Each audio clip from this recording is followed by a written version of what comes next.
প্রত্যেক জেলায় জেলায় সোমবার থেকেই এসআইআর এর নথি যাচাই ও নিষ্পত্তির কাজ শুরু করেছেন জেলা বিচারকরা।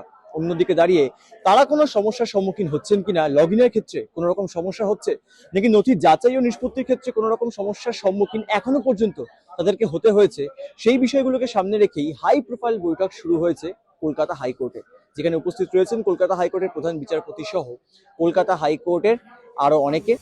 কলকাতা হাইকোর্টে হাই ভোল্টেজ বৈঠক সোমবার বিকেল 5টায় কলকাতা হাইকোর্টের প্রধান বিচারপতির সঙ্গে বৈঠকে বসেন রাজ্যের মুখ্য সচিব নন্দিনী চক্রবর্তী, রাজ্যের মুখ্য নির্বাচনী আধিকারিক মনোজ কুমার আগরওয়াল, রাজ্যের সিইও দপ্তরের উচ্চপদস্থ কর্তারা।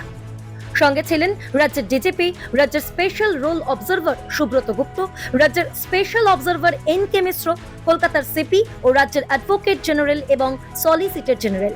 ভার্চুয়ালি এই বৈঠকে উপস্থিত হন সমস্ত জেলার বিচারক।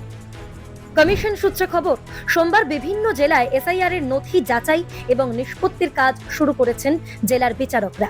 হাইকোর্টের নির্দেশ মেনে এদিন দেখা যায় যেসব বিল্ডিং এ কাজ শুরু করেন সংশ্লিষ্ট বিচারকরা।